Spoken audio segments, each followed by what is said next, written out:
Here I Anita आप सबका स्वागत करती हूँ आप सबके अपने channel education blogs with Anita में। आज हम KVS PRT EVS का प्रैक्टिस सेट नंबर 1 करेंगे। इसमें बहुत ही इम्पोर्टेंट क्वेश्चन आंसर्स हैं जो आपके एग्जाम्स के लिए इम्पोर्टेंट हो सकते हैं। So without wasting the time let's start with the question number 1।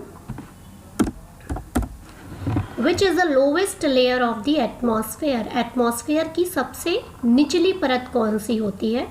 Stratosphere, ionosphere, troposphere या ओजोन लेयर। तो हमें पता है सबसे जो निचली लेयर होती है वो कौन सी होती है? ट्रोपोस्फेयर। उसके ऊपर आते हैं तो कौन सी होती है? स्ट्रेटोस्फेयर। क्लियर। उसके ऊपर आते हैं तो होती है मीजो लेयर, मीजोस्फेयर, फिर थर्मो, और इसके ऊपर आते हैं तो कौन सी होती है? एक्सोस्फेयर। ठीक है, तो पूछा क्या है? सबसे लोवेस्ट लेयर पूछी है, ये होती है 0 से 10 किलोमीटर। तो यहाँ पे करेक्ट आंसर हो जाएगा option C. Clear. Coming to question number 2। Spring tides occur when sun, moon and earth located. Spring tides कब होता है? जब सन, मून और अर्थ लोकेटेड होते हैं diagonally, similar orbit, in a right angular position, in a same line. पहले हम देखते हैं टाइड्स होते क्या हैं, है ना। टाइड्स क्या होते हैं? ये राइज एंड फॉल होते हैं सी लेवल में। ठीक है, rise and fall of sea level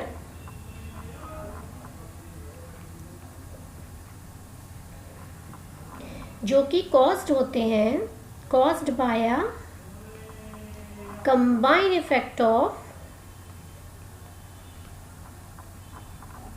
the gravitational force, gravitational force exerted by the moon,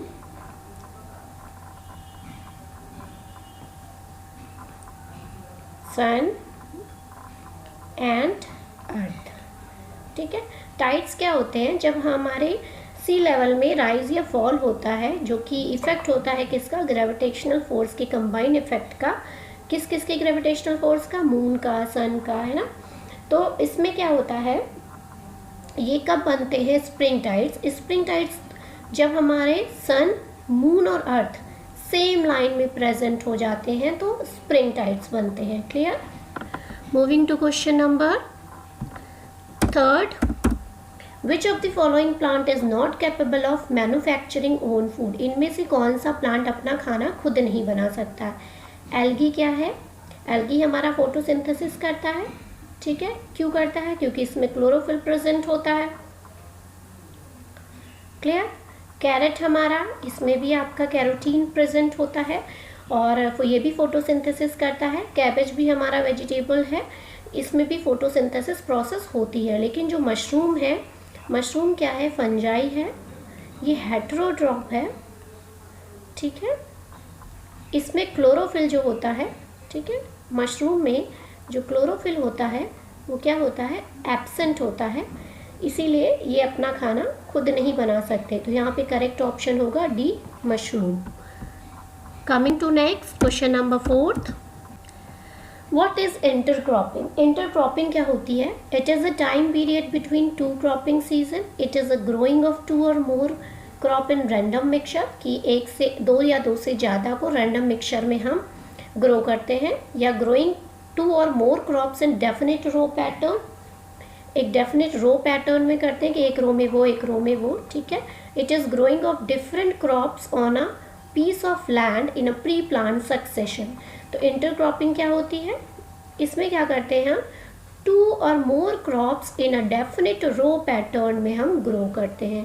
correct option हो जाएगा option C. Coming to next question number question number 5. Which of the following pair is incorrectly matched? Milk, curd, paneer, ghee, all are animal product. तो milk भी हमारा animal product है, दही भी हमारा milk से ही बनता है, तो ये भी आपका एनिमल प्रोडक्ट हो गया। पनीर और घी भी हमारा एनिमल प्रोडक्ट हो गया, तो ये तो आपका सही है। Spinach, cauliflower, carrot are vegetable. हाँ जी, सारे वेजिटेबल हैं। आपका पालक हो गया, कॉलीफ्लावर हो गया, गाजर हो गया, ये सब क्या है आपके वेजिटेबल्स हैं। Lions and tigers eat other animals, बिल्कुल सही है, ये कार्निवोरस होते हैं। Herbivores eat plant and small animal, ये आपका इनकरेक्ट है क्योंकि हर्बीवोर्स प्लांट तो खाते हैं बट स्मॉल एनिमल्स नहीं खाते। क्लियर? तो करेक्ट ऑप्शन हो जाएगा option D. Coming to the question number 6, which one of the following a group of roots, इनमें से रूट का ग्रुप कौन सा है वो आपको आइडेंटिफाई करना है। Clear? Beet root, ginger, potato, carrot, turmeric, ginger, sweet potato, radish, turmeric, carrot, beet root या रेडिश। तो रूट क्या होती है, जो हमारा ग्राउंड के अंदर मौजूद होती है। ठीक है, तो यहाँ पे रूट की जो कैटेगरी आती है वो कौन कौन सी है रूट की कैटेगरी? कैरेट, बीट रूट और रेडिश। ठीक है, जो हमारा पोटैटो वगैरह है, स्वीट पोटैटो वगैरह, वो आपका किस में आ जाता है? वो आपका आ जाता है स्टेम में। क्लियर? तो यहाँ पे करेक्ट ऑप्शन हो जाएगा आपका D option. Coming to question number 7, given below a list of edible plants, which pair of plants have 2 or more edible parts. इसमें बोल रहा है कि आपको एडिबल प्लांट्स की लिस्ट दी हुई है, इनमें से 2 से ज़्यादा कौन सा इनमें से है जिनके एडिबल पार्ट्स खाए जाते हैं। ठीक है, एडिबल पार्ट्स होते हैं बनाना, पंपकिन, लेडी फिंगर, ब्रिंजल। तो इसमें देखो एडिबल फिंगर में जो आपका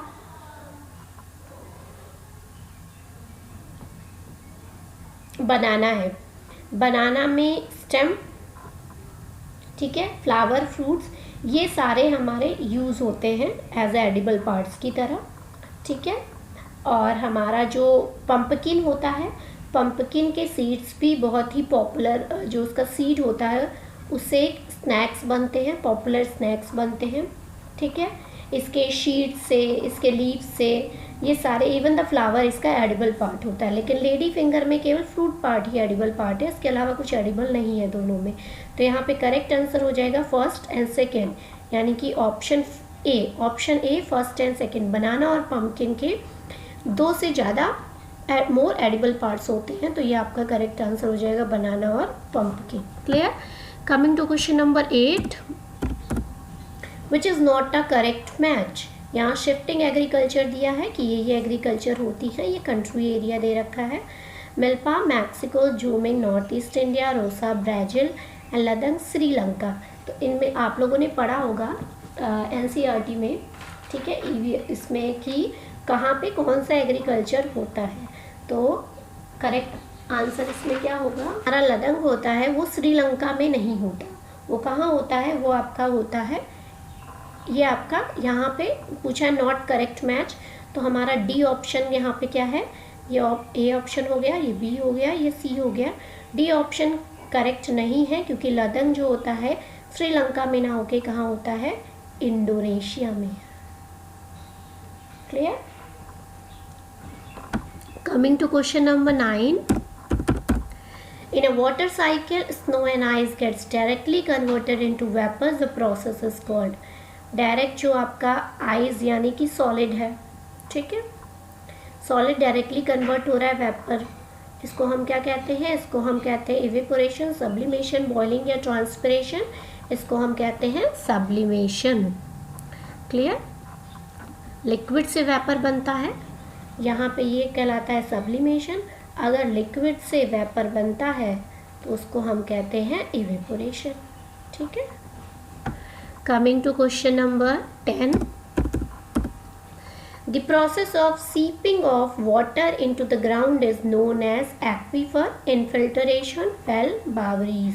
ये वेल और बावरीज एक टाइप का कुआं होता था, तो यहाँ पे ये नहीं होगा। पूछा सीपिंग ऑफ वाटर, यानी कि वाटर का अंदर सीप होना, इसको हम कहते हैं infiltration. Clear?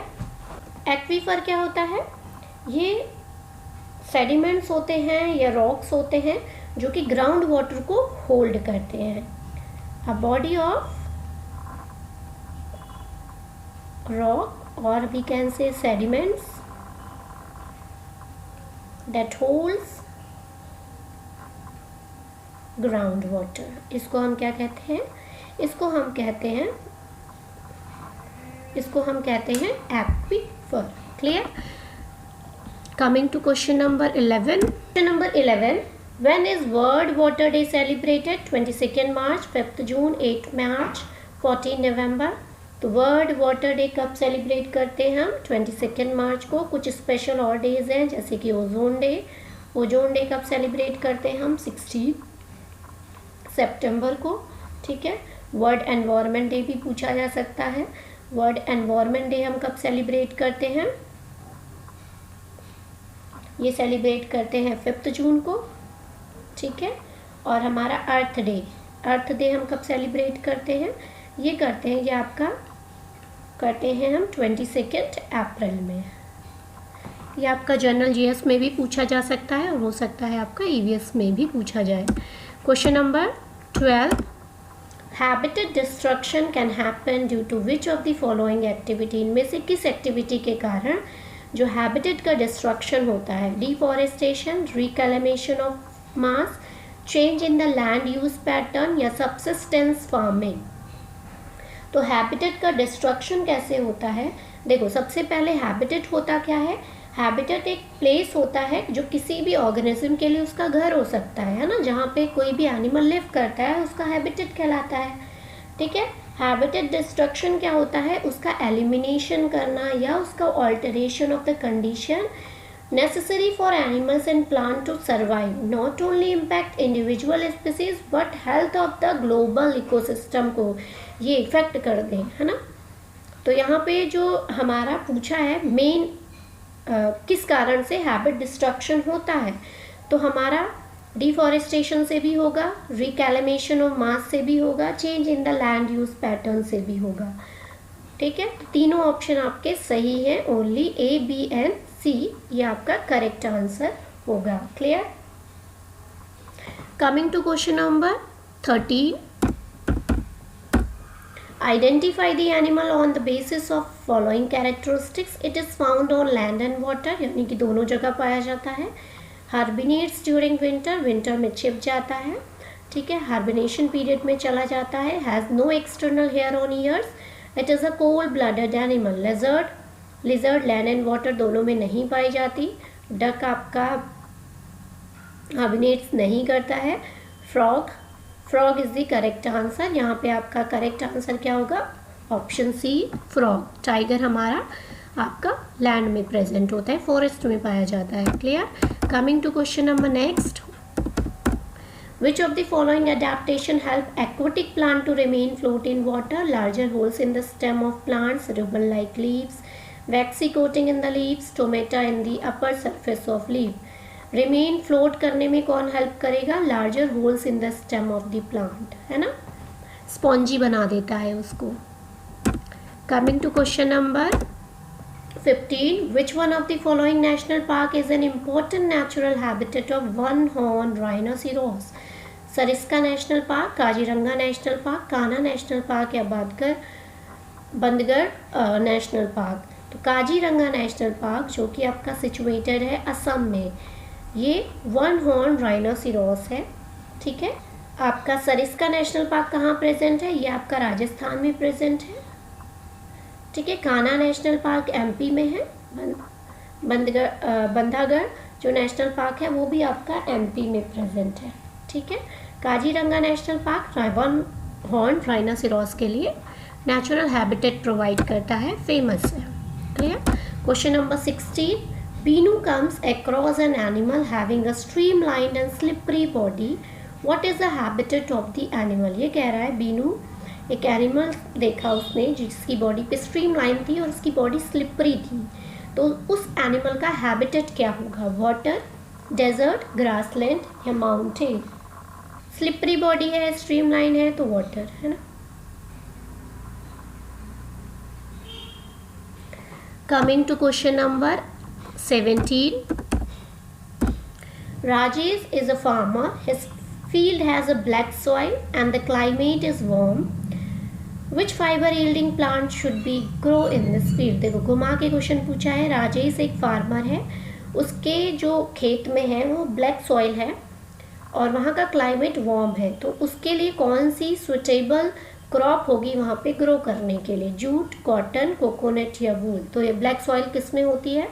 Black soil cotton जो है उसके लिए ब्लैक सॉइल यूज़ होती है, और वहाँ का क्लाइमेट जो होता है क्या होता है, थोड़ा सा वार्म होता है। अगर हम जूट की बात करें तो रेनी सीजन में, और इसके लिए जो सॉइल होती है वो होती है लोमी एल्यूवियल सॉइल। ठीक है, कॉटन के लिए आपके ब्लैक सॉइल हो गई,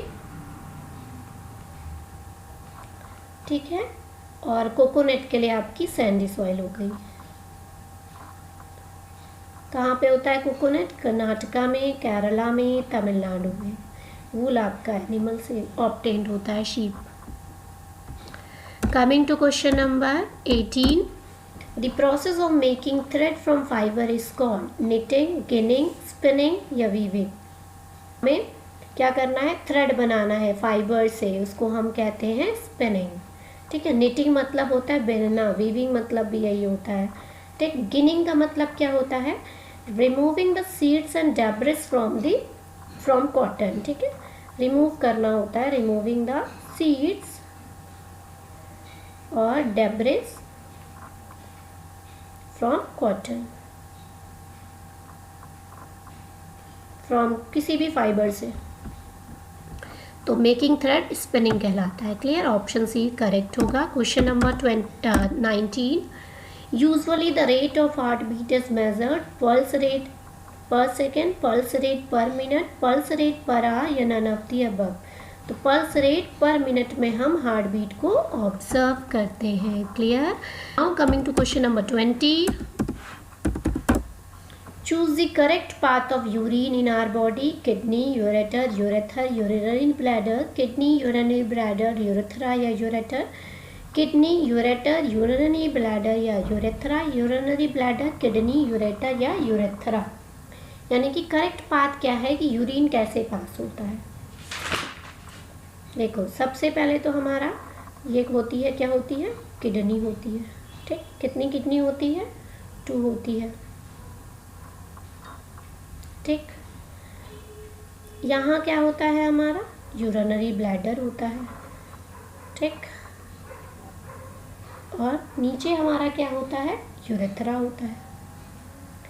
ये किडनी हो गई। ठीक, ये जो पाइप जैसा जा रहा है इसको हमने यूरेटर कह दिया। ये हमारा क्या हो गया? ये हमारा हो गया यूरिनरी ब्लैडर। और यूरिनरी ब्लैडर कहाँ ओपन होता है? यूरेथ्रा में। यूरेथ्रा में। तो करेक्ट ऑप्शन क्या हो गया? Kidney, ureter, urinary bladder, urethra. Option C आपका करेक्ट आंसर हो जाएगा। Clear? Coming to question number 21, sand dunes are found in, यानी कि रेत के टीले जिसे कहते हैं, रेत के टीले कहाँ पाए जाते हैं? अफगानिस्तान, इंग्लैंड, बर्निल Rajasthan, Uzbekistan, Bangladesh, Abu Dhabi या Afghanistan.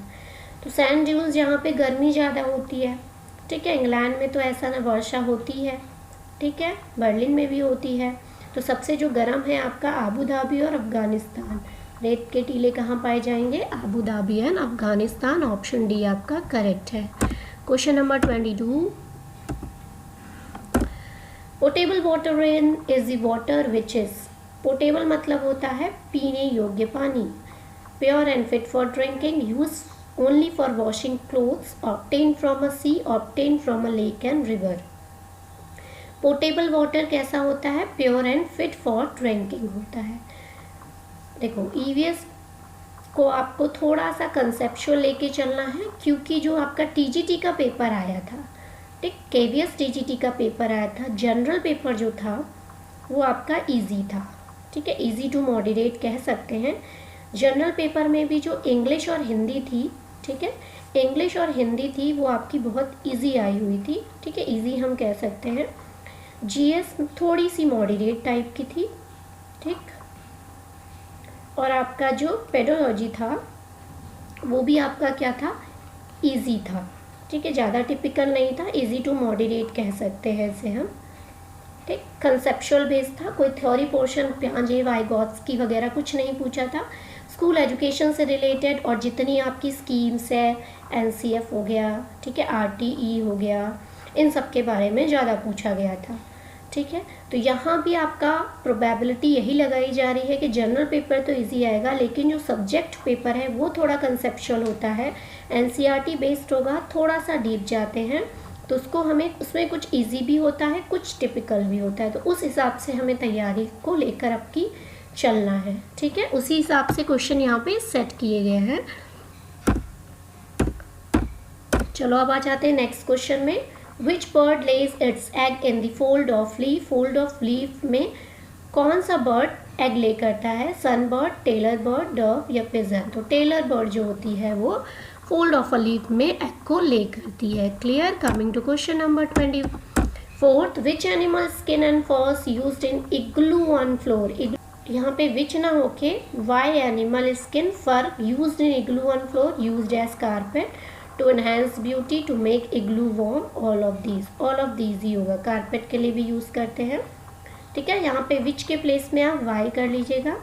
To enhance beauty to make igloo warm, all of these, तो सभी के लिए हम इसका यूज़ करते हैं। Clear? Coming to question number 25। Ground floor of Ladakh is used for to keep necessary things, to keep animals, both A and B, neither A and B. Ladakh में जो ग्राउंड फ्लोर होता है घरों का, वो क्यों यूज़ किया जाता है? तो वो वहाँ पे पीपल रहते नहीं हैं, क्योंकि वहाँ पे इतनी ठंड पड़ती है कि नीचे ग्राउंड फ्लोर इनका जो होता है एनिमल्स के लिए या फिर स्टोरेज के लिए, चीज़ों को रखने के लिए यूज़ किया जाता है। तो यहाँ पे ऑप्शन क्या होगा? Both A and B option correct हो जाएगा। Coming to question number 26। What is the main reason for the difficulty in the breathing while mountaineering? जब हम ऊपर जाते हैं, पर्वत पर चढ़ते हैं, तो हमें ब्रीदिंग करने में डिफ़िकल्टी क्या होती है? स्टीप स्लोप्स के कारण, extreme cold weather, low pressure या आइसी विंड? एयर का प्रेशर भाई यहाँ पे क्या होता है? लो प्रेशर हो जाता है, इसीलिए डिफ़िकल्टी होती है हमें। क्लियर? इसीलिए ऑक्सीजन का प्रेशर लो हो जाता है, इसीलिए हमें ऑक्सीजन की नीड भी पड़ती है। Question number 27। Pernicious anaemia is caused by the deficiency of पेरिनीशिया एनीमिया या एनीमिया किसके कारण होता है? एक होता है एनीमिया, है ना, एक होता है पेरिनीशियस एनीमिया। तो यहाँ पूछा है पेरिनीशियस एनीमिया किसके कारण होता है? Folic acid, iron, vitamin B12, vitamin B6। तो पेरिनीशियस एनीमिया जो होता है वो B12 के कारण होता है। क्लियर? अगर एनीमिया पूछता तो आयरन हो जाता, लेकिन यहाँ पेरिनीशियस पूछा है तो आंसर आपका ऑप्शन सी करेक्ट हो जाएगा, vitamin B12। Question number 28। How many pairs of nerves comes out of the vertebral column? जो हमारे स्पाइनल 13, 31, 33, 21, तो 31 होती है। Clear? Coming to question number 29।